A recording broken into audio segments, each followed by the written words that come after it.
name service is a way of assigning names to objects, for example, computers or services, so they are unique and easy to work with. These named objects have a unified name which can be referenced by various services and protocols with consistency across networks. Domain name systems, or DNS, is a core name service that the internet runs on today. Name services were originally designed to work within a LAN. Local systems would use a text file called host.txt, which is still an option today, to associate names to addresses. In the 80s, Xerox used an internal system called Grapevine as a distributed name service. DNS was created to have the function of the host text file with the distributed model of Grapevine. A namespace is a collection of valid names recognized by a service. For example, when your PC queries DNS for www.google.com, it will reach the .com namespace, which is also a top-level domain. Similarly, when you look for PC01 on your local network, you're using your LAN's namespace. Aliases are used in namespaces to allow for extra or more convenient names. Aliases are helpful within larger environments. A mail server might be named prd-fl-phy-mail, but for simplicity in communication, it can have the alias mail. DNA queries to either name will direct to the same address. Naming the names are namespaces with a single authoritative system responsible for assigning names. Naming domains exists at the upper level of the domain, notably in top-level domains such as .com and .net, and can allow for changes below the assigned name.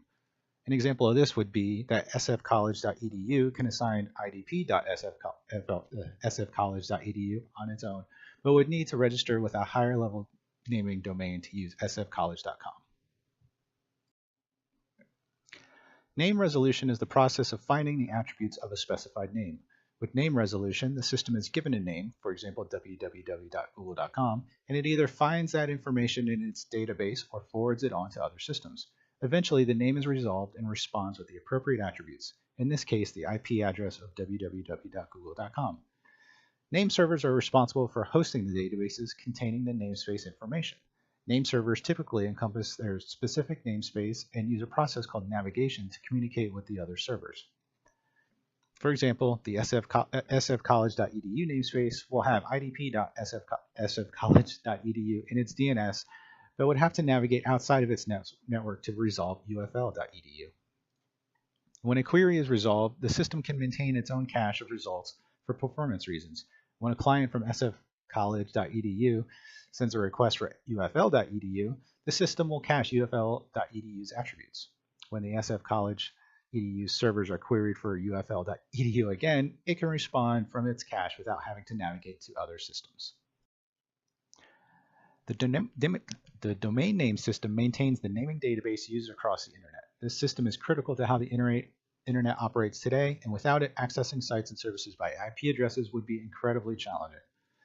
The highest level domains are called the top level domains and consist of the suffixes we're used to seeing, .com, .edu, .co.uk, etc. These are used at the end of a URL, but that is the first namespace checked by DNS when there's a query. When clients request www.google.com, it contacts .com first to find google.com. From there, you can resolve the subdomains, for example, images.google.com, through domains registered and managed by Google. DNS queries are commonly known to resolve URLs, but this is also the same system used to resolve mail servers, FTP servers, and other similar systems.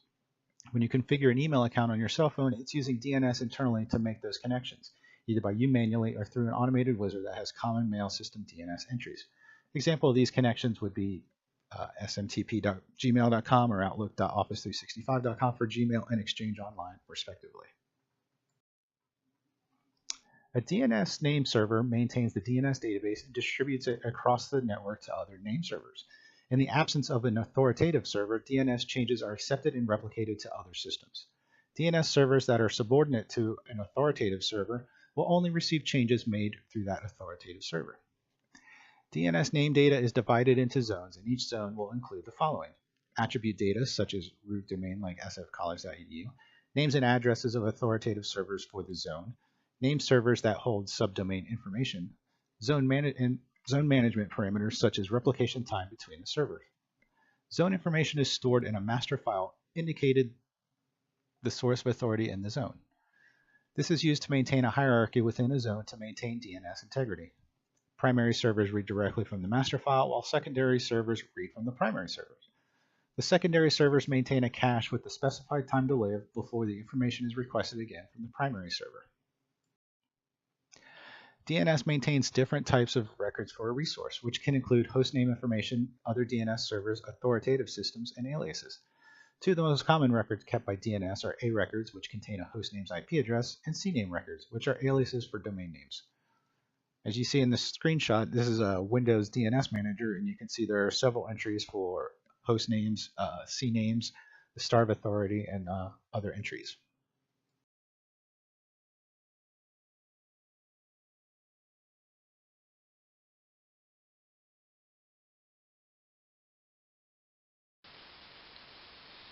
Directory service is a service that stores collection of bindings between names and attributes and that look up entries that match attribute-based specifications.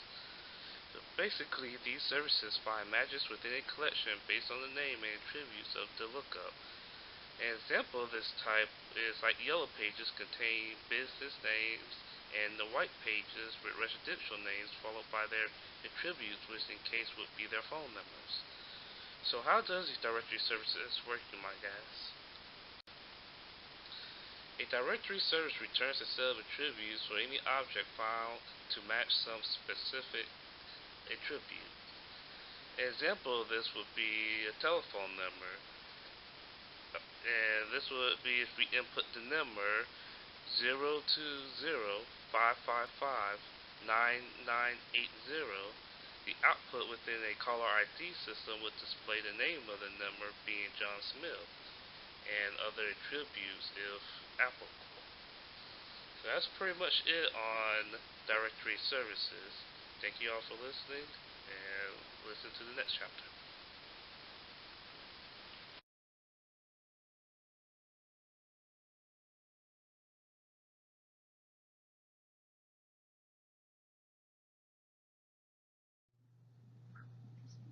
Hello, my name is Andrew Beckerdite, and today I will be discussing the case study about the Global Name Service, or GNS for short. GNS is hoping to maintain this naming database for a very long time. It is going from a small to large-scale operation, and thus will need to have a scalable system that accommodates a larger number of users while maintaining the feel and effectiveness of a smaller system. GNS is going to use a tree of directories that will hold names and values. Names will have two parts, a directory name and a value name. First part is identified as a directory, while the second part refers to a value tree. The directory tree is partitioned and stored in many servers. The partitions need to be replicated on several different servers in case a server fails.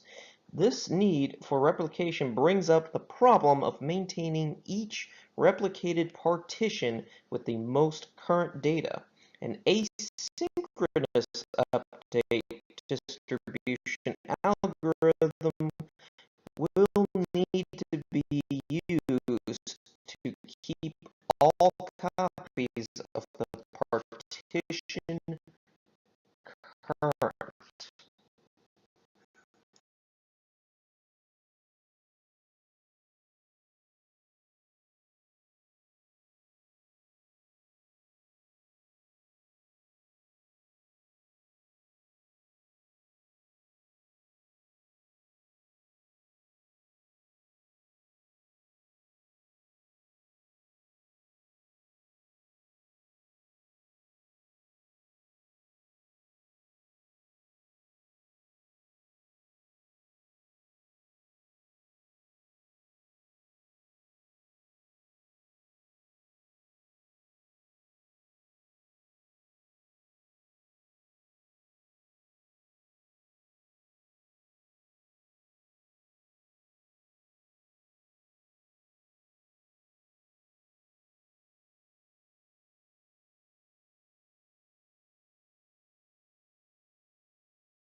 At the user level, growth is accomplished by simply extending the directory tree, but GNS may want to integrate two naming trees that were previously separate. The effect of this combining of directory trees result in end user confusion because they have only the original unique tree name. As more data is added to the system and directory identifiers are added, it becomes necessary to cross-link the directories. This merging leads to new directory names that represent the merging of two old named directories. The problem of a user who knows the old directory name and uses it when it has been merged and has a new directory name. The process, as illustrated in the picture, provides a way to cross-link old with new directories. In summation, as GNS grows, changes to the organization are going to drive changes to the naming database. The company needs the ability to merge naming trees. Process illustrated in this case study solves this issue. Thank you for listening. This has been Andrew Backerdite on the case study about the global naming service.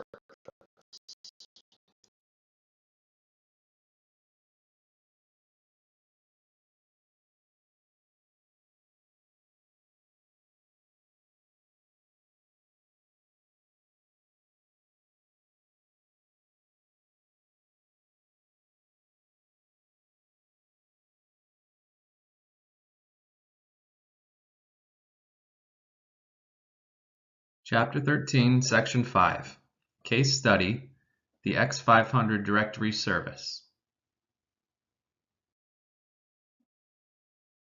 So first of all, what is X500?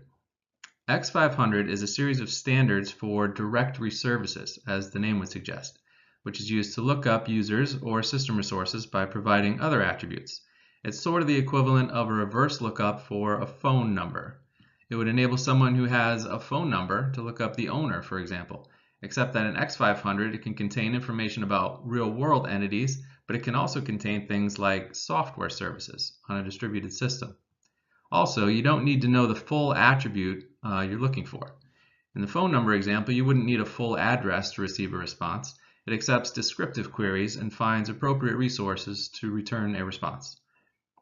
You might be able to request phone numbers for all male residents on Main Street with a house number between 500 and 600, and you would receive a list of phone numbers.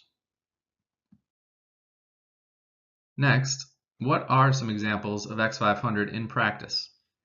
Anyone who's worked in a professional environment will probably be familiar with LDAP.